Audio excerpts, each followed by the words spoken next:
بسم اللہ الرحمن الرحیم۔ اعوذ باللہ من الشیطان الرجیم، بسم اللہ الرحمن الرحیم۔ عزیز طلبہ کرام، آج ہم اصول الفکر المظفر صدوم کا سبق نمبر 13 پڑھنے جا رہے ہیں، اور آج انشاءاللہ ہم بیان کریں گے حسن و قبح کے اپنے معانی میں واقع ہونا اور اشاعرہ کا اس بارے میں کیا نظریہ۔ آج انشاءاللہ اپنی گفتگو کو اتمام تک لے کر جائیں گے۔ گزشتہ ہم نے بیان کیا تھا کہ ہمارے سامنے حسن و قبح کے 3 طرح کے معانی آتے ہیں۔ آیا یہ معانی سارے کے سارے واقعیت رکھتے ہیں، یا ان میں سے بعض ایسے ہیں جو کہ واقعیت رکھتے ہیں اور بعض جو ہے وہ اعتباریت رکھتے ہیں۔ ہم نے ایک ایک کر کے سب کو بیان کرنا شروع کیا تھا۔ پہلے معنی کے بارے میں بیان کیا کہ جو کمال اور نقص والا معنی ہے، اگر اس کو دیکھیں تو وہ امر واقعی شمار ہوتا ہے، یعنی تمام حالات میں تمام جہات میں وہ تبدیل ہوتا نہیں ہے۔ لیکن جہاں تک تعلق ہے دوسرے معنی کا جو ملائمت و منافرت نفسانی تھا، فرماتے اس اعتبار سے چونکہ ہر انسان کا سلیقہ اور جو اس کا ادراک ہے اس اعتبار سے چونکہ اس میں تبدیلی واقع ہوتی رہتی ہے، ممکن ہے کہ ساری قوم کے نزدیک جو ہے وہ ایک چیز پہ اتفاق ہو جائے، اور ممکن ہے کہ ہر شخص کا جو اپنا الگ الگ نظریہ ہو۔ اس اعتبار سے فرماتے اس میں فرق آ جائے گا، لہٰذا ہم اس کو امر حقیقی و واقعی قرار نہیں دے سکتے، بلکہ ہم اس کو امر اعتباری و جعلی قرار دے گے۔ آج بھی سے انشاءاللہ گفتگو کو آگے بڑھائیں گے۔ مصنف جو ہے وہ اپنے مطلب کی تائید کے لیے ایک چیز کو بطور مشاور، بطور گواہ کے پیش کرتے ہیں کہ بطور معیت کے لاتے ہیں۔ وہ کیا کہتے ہیں؟ وہ کہتے ہیں کہ رنگوں کی مثال ایسے ہمارے سامنے جو مختلف طرح کے رنگ آتے ہیں ان کی مثال ایسے ہی ہے۔ ایک رنگ آپ دیکھتے ہیں سفید ہے، دوسرا رنگ آپ دیکھتے ہیں وہ زرد ہے، تیسرا دیکھتے ہیں سبز ہے، چوتھا دیکھتے ہیں وہ مثال کے طور پہ سرخ رنگ ہے۔ مختلف رنگ آپ کے سامنے آتے ہیں۔ آپ کوسے قزح دیکھتے ہیں، کوسے قزح میں مختلف رنگ موجود ہوتے ہیں۔ فرماتے پس یہ کوئی واقعیت نہیں رکھتے، بلکہ حقیقت میں کیا ہوتا ہے، یہ نور اور روشنی کا انعکاس ہوتا ہے، جس کی وجہ سے آپ کو مختلف رنگ حاصل ہوتے ہیں۔ یعنی اجسام جو ہے وہ جب ان کے اوپر روشنی پڑتی ہے تو ان کے مختلف رنگ جو ہے آپ کو حاصل ہو جاتے ہیں۔ اسی وجہ سے فرماتے ہیں جب اندھیرا چھا جائے، چاہے جتنی بھی رنگوں والی چیزیں ہوں، ان میں کوئی بھی رنگ موجود ہوتا نہیں ہے، بلکہ یہ روشنی کا کمال ہے، روشنی کے انعکاس کا کمال ہے کہ جب وہ ریفلیکشن کرتی ہے اور کسی چیز کے اوپر منعکس ہوتی ہے تو اس کے اوپر کیا کرتی ہے، وہ اپنے رنگ کو ظاہر کر دیتی ہے۔ یعنی حقیقت میں دیکھیں تو وہاں پہ اس کا کوئی رنگ موجود نہیں ہوتا، بلکہ یہ روشنی کا کمال ہے جو اس کے رنگ کو دکھا دیتی ہے۔ آگے مثال دیتے ہیں، فرماتے ہیں کہ تاریکی میں آپ کو کوئی چیز پکڑائی جائے، آپ کے ہاتھ میں کچھ دیا جائے اور آپ سے کہا جائے کہ اس کا رنگ معین کریں، تو فرماتے ہیں آپ اس کا رنگ معین نہیں کر سکتے۔ کیوں؟ آپ کے لیے ممکن نہیں ہے، جب تک روشنی نہیں ہوگی آپ اس کا رنگ معین نہیں کر سکتے۔ تاریکی کیا کرے گی؟ ہر چیز کے رنگ کو ختم کر دیتی ہے۔ یعنی اگرچہ اس چیز کی خصوصیات تو موجود ہیں، لیکن خصوصیات آپ کے لیے معلوم نہیں ہو سکیں گی۔ پس ہر جسم کو اپنی خاص خصوصیات جو ہے وہ اس کی موجود ہوتی ہیں، جیسے ہی ان پر روشنی پڑتی ہے اس جسم کی خصوصیات کیا ہو جاتی ہیں؟ معین ہو جاتی ہے۔ فرماتے معنی حنفی میں بھی ملائمت و منافرت کی مثال ایسے ہی ہے کہ خارج میں ان کا کوئی وجود نہیں ہے، بلکہ یہ ادراک و سلیقہ کے تابع شمار ہوتے ہیں۔ اس طرح کے ملائمت و منافرت کا منشا خارج میں موجود ہوتا ہے کہ اس منشا کے موجود ہوتے ہوئے آپ ادراک کر سکتے ہیں اور بتا سکتے ہیں کہ یہ چیز ملائم شمار ہوتی ہے یا ملائم شمار نہیں ہوتی، وإلا آپ اس کا ادراک نہیں کر سکتے۔ اسی طرح فرماتے ہیں کہ یہ جو ادراک انسان کو حاصل ہوتا ہے، انسان کبھی کبھار کیا ہوتا ہے، اسے لذت محسوس کرتا ہے۔ البتہ یہ خود لذت اور علم جو ہے یہ دونوں حقیقت میں دیکھا جائے تو امر واقعی ہیں، یعنی آپ ان دونوں کو ملائیں گے نہیں، بلکہ لذت اور علم کیا ہے؟ الگ چیز ہیں۔ خود لذت کو دیکھیں اور علم کو دیکھیں تو فرماتے ہیں یہ امر واقعی ہیں، لیکن جو ملائمت و منافرت ہیں، فرماتے ہیں یہ ملائمت و منافرت جو ہے یہ حقیقت میں کیا ہے، یہ امر واقعی نہیں ہے بلکہ یہ امر اعتباری ہیں۔ کیوں؟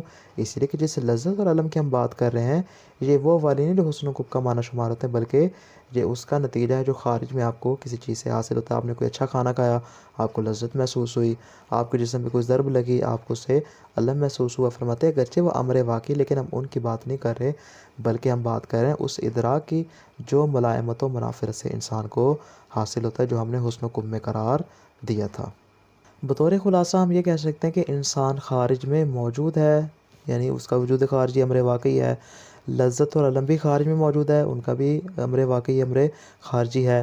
جسم بھی خارج میں موجود ہے، اس کی جو لذت اور اس کا مزہ ہے وہ بھی خارج میں موجود ہے، سوائے فرماتے ایک چیز ہمارے پاس ہے جو ملائمت و منافرت ہے، فرماتے ہیں وہ خارج میں موجود نہیں ہوتی، بلکہ وہ ادراک اور سلیقے کے تابع ہوتی ہے، جس اعتبار سے انسان کا ادراک اور ذوق سلیم ہوگا اسی اعتبار سے فرماتے اس چیز کو درک کر سکے گا۔ یہاں تک بات ہماری ہوگی مکمل دو معنی کے اعتبار سے، یعنی دو معنی میں ہم نے بیان کر دیا کہ جو پہلا معنی ہے وہ امر حقیقی و واقعی ہے، لیکن جو دوسرا معنی ہے وہ کیا ہے؟ امر اعتباری شمار ہوتا ہے۔ اب بیان کرنے جا رہے تیسرے معنی کو، فرماتے حسن و قبح کا جو تیسرا معنی ہے یعنی تعریف اور مذمت والا معنی، یہ بھی دوسرے امر کی طرح کیا ہے؟ ایک امر اعتباری ہے۔ جہاں تک مصنف کی ہوگی بات مکمل، آگے بیان کریں شہید صدر کے قول کو، فرماتے شہید صدر حسن و قبح کو صفات واقعیہ میں شمار کرتے ہیں۔ ہم تو کہہ رہے ہیں نا کہ حسن و قبح جو ہے وہ کیا ہے؟ تینوں معنی کے اعتبار سے مختلف ہے۔ پہلے معنی کے اعتبار سے کیا ہے؟ امر واقعی ہے، لیکن دوسرے تیسرے معنی کے اعتبار سے امر اعتباری ہے۔ لیکن شہید صدر جو ہے وہ مطلقاً کیا کرتے ہیں؟ ان کو صفات واقعیہ میں شمار کرتے ہیں۔ اگر آپ اس کی تفصیل چاہتے ہیں تو رجوع کریں حلقات شہید صدر جز اول حلقہ ثالثہ کی آخری ابحاث کو، اس میں انہوں نے اس کی تفصیل بیان کی ہے۔ یہاں تک بات ہوگی مکمل۔ فرماتے ہیں اس اعتبار سے ہم نے کیا کہہ دیا کہ تیسرا معنی جو ہے وہ بھی امر اعتباری، جو ہمارے سامنے دوسرا معنی آتا ہے وہ بھی کیا ہے؟ امر اعتباری، یعنی دونوں ایک دوسرے کے اگرچہ مشابہ قرار پاتے ہیں اس اعتبار سے کہ دونوں امر اعتباری شمار ہوتے ہیں، لیکن مصنف فرماتے ہیں بہرحال ان میں بھی خود ایک فرق پایا جاتا ہے۔ وہ فرق کیا ہے؟ اس کو انشاءاللہ پھر آنے والی جو چوتھی بات ہماری ہوگی اس میں تفصیل سے بیان کر رہے ہیں۔ یہاں تک بات ہوگی مکمل۔ اب ہم نے کیا بیان کر دیا؟ ہم نے بیان کر دیا ہمارے سامنے حسن و قبح کے تین معنی آ گئے۔ تین معنی میں سے پہلا معنی امر واقعی، دوسرا اور تیسرا معنی امر اعتباری۔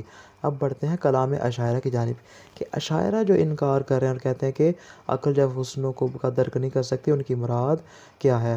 فرماتے ہیں کہ یہ جو انہوں نے انکار کیا، آیا اس کا مطلب یہ ہے کہ حسن و قبح کا جو تیسرا معنی ہے وہ واقعیت و خارجیت رکھتا ہی نہیں، جس طرح ہم نے کہا تھا کہ یہ کیا ہے؟ امر اعتباری شمار ہوتا ہے۔ آیا ان کی مراد یہ ہے کہ یہ واقعیت و خارجیت نہیں رکھتا، یا ان کی مراد یہ ہے کہ عقل حسن و قبح کا ادراک کرنے سے قاصر ہے؟ اشاعرہ کی مراد کیا ہے؟ فرماتے ہیں کہ اگر ان کی مراد پہلا احتمال ہے، پہلا احتمال کون سا والا؟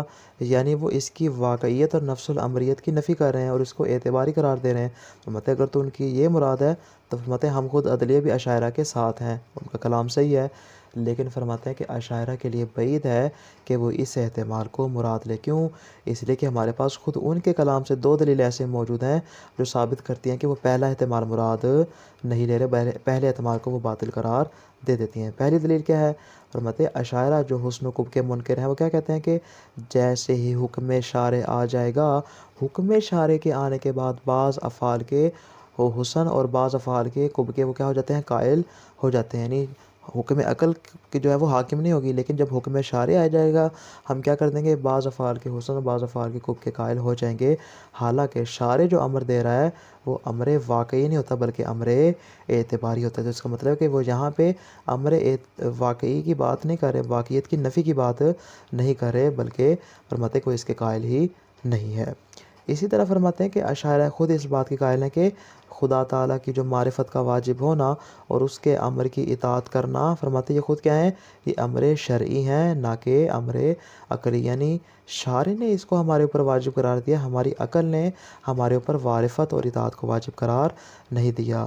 خود معرفت کو دیکھیں اور خود اطاعت کے وجوب کو دیکھیں، فرماتے ہیں ان کا جو وجوب ہے یہ وجوب امر اعتباری ہے، امر حقیقی و واقعی نہیں ہے۔ پس اشاعرہ کی جو مراد ہے وہ پہلے والا احتمال نہیں بلکہ اشاعرہ دوسرے احتمال کو مراد لے رہے ہیں۔ دوسرا احتمال ہم نے کیا بیان کیا کہ وہ اس بات کی نفی کرتے ہیں کہ اصلاً جو عقل ہے وہ اس بات کا ادراک کر ہی نہیں سکتی کہ وہ کسی چیز کے حسن و قبح کا ادراک کر سکے۔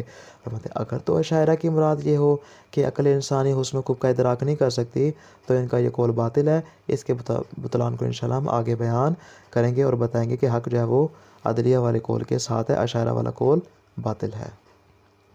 عبارت پہ غور کیجیے گا، فرماتے ہیں وہذا مثل ما یعتقدہ الرأی الحدیث فی الالوان، فرماتے ہیں کہ یہ اسی کی مانند مثال پیش کر رہے ہیں جو ہم نے معیت کے طور پہ کہا تھا۔ مصنف نے کیا کہا تھا کہ جو ملائمت نفسانی منافرت نفسانی ہے، حسن و قبح کا یہ جو معنی ہے اس اعتبار سے دیکھیں تو یہ امر اعتباری ہے، امر واقعی و حقیقی نہیں ہے۔ فرماتے ہیں یہ ہمارا وہ اعتقاد ہے جو کہ ہم رنگوں کے بارے میں عقیدہ رکھتے ہیں، نظر رکھتے ہیں۔ کیوں؟ فرماتے ہیں اس یقال کہا جاتا ہے کہ انہا لا واقع لہا، کہ رنگوں کی کوئی واقعیت نہیں ہوتی، بل ہی تحصل من انعکاسات اطیاف الضوء علی الاجسام، بلکہ جو اس انعکاس، اس ریفلیکشن سے اور اس عکس کی وجہ سے ہمیں حاصل ہوتے ہیں جو کہ کسی اجسام کے اوپر جب روشنی پڑتی ہے، جب روشنی کے سائے پڑتے ہیں، ان سے جو ہمیں حاصل ہوتا ہے، فرماتے ہیں کہ ہم اس کے مطابق اس کے اوپر حکم لگاتے ہیں۔ یعنی رنگ تب تک ہوگا جب تک اس پر روشنی ہوگی۔ روشنی بیان کرے گی اس کا رنگ سبز ہے، اس کا رنگ زرد ہے، اس کا رنگ سفید ہے، اس کا رنگ سرخ ہے۔ ففی الظلام میں، لیکن جب اندھیرا ہوگا، چاہے آپ کے سامنے ہزارہ رنگ ہی موجود کیوں نہ ہو، فرماتے حیث لا ضوء، جب روشنی نہیں ہوگی، لیست ہناک الوان موجودۃ بالفعل، فرماتے وہاں پہ کسی قسم کا رنگ بھی موجود نہیں ہوگا، تو پھر کیا موجود ہوگا؟ بل الموجود حقیقتاً اجسام، حقیقی اعتبار سے وہاں پہ جسم تو موجود ہوں گے کہ فیہا صفات حقیقیہ، کہ جن میں ساری صفات حقیقیہ بھی موجود ہیں، کہ ہی منشأ لانعکاس الاطیاف عند وقوع الضوء علیہا، کہ روشنی پڑتے وقت جب ان کے انعکاس کرے گی اور ان کے لیے منشا بھی واقع ہو سکے گا، ان کے رنگ کو بھی یہ واضح کر دے گا۔ لیکن فرماتے ولیس کل واحد من الالوان، لیکن جتنے بھی رنگ ان اجسام کے اوپر موجود ہیں، فرماتے وہ سارے کے سارے رنگ الا طیفا او اطیافا فاکثر ترکبت، وہ یا ایک سائے کی وجہ سے یا ایک سے زیادہ کئی ایک سائے سے مل کر کیا ہے وہ مختلف صورتیں ہمارے لیے تشکیل دیتے ہیں۔ لیکن کس صورت میں؟ عند وقوع الضوء علیہا، جب ان کے اوپر روشنی واقع ہوگی۔ فرماتے ہیں کہ اندھیرا جب تک ہوگا، چاہے ان میں ساری خصوصیات ہی موجود کیوں نہ ہو، آپ اس کا ادراک نہیں کر سکیں گے۔ وہذا نقول، فرماتے ہیں معنی نفی میں تو ہم یہی کہہ رہے ہیں کہ فی حسن الاشیاء و جمالها بمعنی الملائمہ، کہ ہم کہتے ہیں کہ جو اشیاء حسن شمار ہوتی ہیں اور ان کو ملائمت کے معنی میں شمار کرتے ہیں، اسی طرح فرماتے ہیں کہ والشیء الواقعی فیہا ما ہوا منشأ الملائمت فی الاشیاء، فرماتے ہیں کہ وہ شیء واقعی کہ جس کے اندر ملائمت پائی جاتی ہے، جس کے اندر آپ کی طبیعت کے ساتھ اس کے اندر سازگاری پائی جاتی ہے، کطعم میں جیسا کہ اچھا ذائقہ ہے، والرائحۃ اچھی خوشبو ہے، وناوجہ اچھا ذائقہ ہے، اور مثالیں آپ لے لیں کہ الذی ہوا کالصفۃ فی الجسم، فرماتے ایسے ہی ہے جیسے جسم کے اندر وہ رنگ والی صفت موجود تھی۔ فرماتے یہ ملائمت اور منافرت بھی ایسے ہی ہے، اس کو بس ایک روشنی کا انعکاس چاہیے، جس کے پاس انعکاس نہیں ہوگا، فرماتے اس کے نزدیک یہ ملائم نہیں ہوگی، جس کے پاس یہ انعکاس موجود ہوگا اس کے نزدیک یہ ملائم نفس شمار ہوگی۔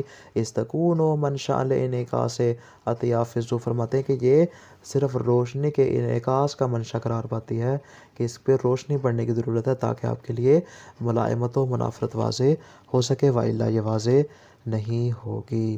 اسی طرح فرماتے ہیں کما ان نفس اللذت والعلم ایضاً امران واقعیان، فرماتے ہیں کہ خود جو لذت اور علم اگر ان کو دیکھیں، فرماتے ہیں خود امر واقعی ہیں، البتہ آپ کے ذہن میں یہ بات ہے کہ اگر لذت و علم امر واقعی ہیں تو اس اعتبار سے ملائمت اور منافرت بھی ہیں، وہ دونوں کے دونوں کیا ہونے چاہیے؟ امر واقعی ہونے چاہیے۔ فرماتے ہیں نہ، کیوں یہ مراد کیوں نہیں لے سکتے؟ ولیکن لیسہم الحسن والقبح اللذان لیسہما من صفات الاشیاء، فرماتے ہیں البتہ اس لذت و علم سے ہماری مراد وہ والا حسن و قبح نہیں ہے کہ جن کو ہم اشیاء کی صفات قرار دیتے ہیں، یعنی بنیادی تو یہ نا ہم صفات قرار دیتے ہیں، فرماتے ہیں ہماری مراد وہ والا لذت و علم نہیں ہے، بلکہ واللذت العلم من صفات النفس المدرکۃ للحسن والقبح، فرماتے وہ والا لذت و علم جو کہ نفس کی صفات میں سے شمار ہوتا ہے اور حسن و قبح کا در کرتا ہے، فرماتے ہماری مراد یہ والی ہے، لذت و علم واقعی ہماری مراد نہیں ہے۔ یہاں تک بات ہوگی مکمل۔ آگے بیان کریں الثانی، یہاں تک بات ہوگی مکمل ہماری دوسرے معنی کے اعتبار سے۔ آپ بیان کرنے جا رہے تیسرے معنی کو، جو ہم نے بیان کیا تھا کون سا والا؟ مدح و مذمت والا معنی۔ فرماتے ہیں اما الحسن بمعنی ما ينبغي ان يفعل عند العقل، فرماتے ہیں اگر ہم حسن کو اس معنی میں لیں کہ وہ چیز کہ عقلاء جس کو کہتے ہیں کہ اس کو انجام دینا چاہیے، فكذلك ليس له واقعیت الا ادراک العقلاء، فرماتے اس کے اندر کوئی بھی واقعیت نام کی کوئی چیز موجود نہیں ہے، بلکہ یہ بھی کیا ہے؟ دوسرے معنی کی طرح امر اعتباری ہے۔ او فقل، یا آپ یہ کہیں کہ تطابق آراء العقلاء، عقلاء کی آراء اس کے کیا ہوتی ہیں؟ مطابق ہوتی ہیں، لیکن فرماتے والکلام فیہ کالکلام فی الحسن بمعنی الملائمہ، فرماتے اس میں بھی ساری وہی بحث آ جائے گی جو ابھی ہم نے تازہ جو ہے ملائمت کے متعلق بیان کی ہے، وہ ساری اس میں آ جائے گی، البتہ فرماتے ہیں کہ وسیأتی تفصیل معنی تطابق العقلاء علی المدح والذم او ادراک العقل الحسن والقبح. فرماتے اس کی تفصیل انشاءاللہ آ جائے گی کہ عقلاء کا جو معنی ہے وہ مدح و ذم کے اعتبار سے، یا عقل کا جو حسن و قبح کا ادراک کرنا ہے وہ کس اعتبار سے عقلاء کے معنی کے ساتھ مطابقت رکھتا ہے. انشاءاللہ اس کی تفصیل کو ہم آگے بیان کر دیں گے. آگے فرماتے ہیں وَعَلَى هَذَا، اس بنا پر اب ہم کیا نتیجہ جا رہے ہیں. فرماتے ہیں کہ اب ہم نے واضح کر دیا کہ ہمارے سامنے تین معنی ہیں، اور ان تین معنی میں سے جو پہلا معنی وہ امر واقعی ہے، لیکن دوسرا اور تیسرا معنی وہ امر اعتباری شمار ہوتے ہیں. اس بنا پر فَإِنْ كَانَ غَرَضُ الْأَشَاعِرَةِ مِنْ إِنْكَارِ الْحُسْنِ وَالْقُبْحِ إِنْكَارَ وَاقِعِيَّتِهِمَا بِهَذَا الْمَعْنَى مِنَ الْوَاقِعِيَّةِ فَهُوَ صَحِيحٌ. فرماتے ہیں اگر اشاعرہ کی غرض یہ ہو کہ حسن و قبح کا وہ انکار کرے، کہتے ہیں حسن و قبح نام کی چیز موجود نہیں، اگر ان کے انکار سے مراد یہ ہے کہ وہ اس کے واقعی ہونے کا انکار کرے اور کہتے ہیں کہ یہ معنی واقعی نہیں رکھتے بلکہ یہ معنی اعتباری رکھتے ہیں، فَهُوَ صحیح. فرماتے پھر ہم بھی اشاعرہ کے ہی ساتھ ہیں. وَلَكِنَّ هَذَا بَعِيدٌ عَنْ أَقْوَالِهِمْ. لیکن فرماتے ہیں اگر خود اشاعرہ کے اقوال کو دیکھیں تو ان کے نزدیک یہ قول بعید نظر آتا ہے. کیوں؟ فرماتے دو دلیل ہمارے پاس. لِأَنَّهُ لَمَّا كَانُوا يَقُولُونَ بِحُسْنِ الْأَفْعَالِ وَقُبْحِهَا بَعْدَ حُكْمِ الشَّارِعِ. فرماتے وہ خود اس بات کے قائل ہیں کہ افعال میں حسن پایا جاتا ہے، افعال میں قبح پایا جاتا ہے، لیکن کب؟ بعد حکم شارع، جب حکم شارع آ جائے گا اس کے بعد. فَإِنَّهُ يُعْلَمُ مِنْ. فرماتے اسی سے تو معلوم ہوتا ہے کہ أَنَّهُ لَيْسَ غَرْضُهُمْ ذَلِكَ، کہ ان کی غرض یہ نہیں، یعنی جب حکم شارع آ جائے گا تو حکم شارع اس کو واقعیت عطا نہیں کرتا، بلکہ حکم شارع کیا کرتا ہے؟ حکم شارع اس کو اعتباریت عطا کرتا ہے. تو معلوم ہو جائے گا کہ اشاعرہ کی غرض یہ والی نہیں ہے. پہلی دلیل لِأَنَّ حُكْمَ الشَّارِعِ لَا يَجْعَلُ لَهُمَا وَاقِعِيَّةً وَخَارِجِيَّةً. اس لیے کہ حکم شارع جو ہے وہ اس کو واقعیت خارجیت عطا نہیں کرتا، بلکہ جو حکم شارع ہے وہ فقط اور فقط کیا کرتا ہے؟ وہ فقط اس کو اعتباریت عطا کرتا ہے. یہ ہوگی پہلی دلیل. کیف وقد رتبوا علی ذلک بأن وجوب المعرفة والطاعة ليس بعقل بل شرعی. فرماتے اس پہ مترتب کرتے ہیں ایک اور مسئلہ. کون سا والا؟ وہ کہتے ہیں معرفت واجب ہے، اطاعت بھی واجب ہے. یہ جو وجوب ہمارے سامنے آ رہا ہے وجوب عقلی نہیں ہے بلکہ وجوب شرعی. نہیں، عقل اس بات کا ادراک نہیں کر سکتی بلکہ شریعت اس کا ادراک کرے گی. فرماتے خود وجوب کو دیکھیں تو یہ بھی کیا ہے؟ یہ امر اعتباری، امر واقعی. نہیں تو اس سے معلوم ہو جائے گا کہ ان دو دلیلوں کے ہوتے ہوئے ان کی مراد یہ واقعیت والی بات نہیں ہے. تو پھر کون سی بات ہوگی ان کی بات ہوگی دوسری والی کہ عقل اصلاً ادراک کر ہی نہیں سکتی. وَإِنْ كَانَ غَرْضُهُمْ إِنْكَارَ إِدْرَاكِ الْعَقْلِ. اگر تو فرماتے ان کی غرض یہ ہے کہ وہ اصلاً عقل کے ادراک کا ہی انکار کرتے ہیں، كما هو ظاہر من أقوالهم فسيأتي تحقیق الحق فیہ. انشاءاللہ قول حق آگے آ جائے گا. وَأَنَّهُمْ لَيْسُوا عَلَى صَوَابٍ فِي ذَلِكَ. یہ بھی بیان کریں گے کہ اشاعرہ کا قول جو ہے وہ قول حق شمار ہوتا نہیں ہے. خلاصہ کیا ہوا آج کے درس کا؟ ملائمت اور منافرت کی مثال جو ہے وہ رنگوں جیسی ہے کہ ان کا وجود خارجی نہیں ہوتا بلکہ وہ ادراک اور سلیقہ کے تابع ہوتے ہیں. اس اعتبار سے حسن و قبح کا دوسرا معنی بھی اعتباری محض ہوگا، واقعی اور نفس الامری نہیں ہوگا. اسی طرح حسن و قبح کا جو تیسرا معنی ہے فرماتے دوسرے معنی کی طرح وہ بھی اعتباری محض ہے. البتہ دوسرے اور تیسرے معنی میں ایک فرق پایا جاتا ہے، اس کو انشاءاللہ آگے بیان کریں گے. فرماتے اشاعرہ جو حسن و قبح کے ذاتی ہونے کا انکار کرتے ہیں ان کی مراد کیا ہے؟ کیا ان کی مراد ان کے واقعی و خارجی ہونے کا انکار ہے؟ اگر تو فرماتے ایسا ہے تو صحیح ہے، لیکن اس کے برخلاف خود اشاعرہ کی دو دلیلیں موجود ہیں جو کہ اس بات کی نفی کرتے ہیں. لہٰذا ہم یہ کہیں گے کہ ان کی مراد واقعی اور خارجی ہونے کی نہیں ہے بلکہ ان کی مراد کیا ہے؟ بلکہ ان کی مراد یہ ہے کہ عقل جو ہے وہ اصلاً اس کا ادراک کر ہی نہیں سکتی. البتہ ان کا یہ قول باطل ہے، اس کو انشاءاللہ پھر آگے بیان کریں گے. والسلام علیکم ورحمۃ اللہ وبرکاتہ.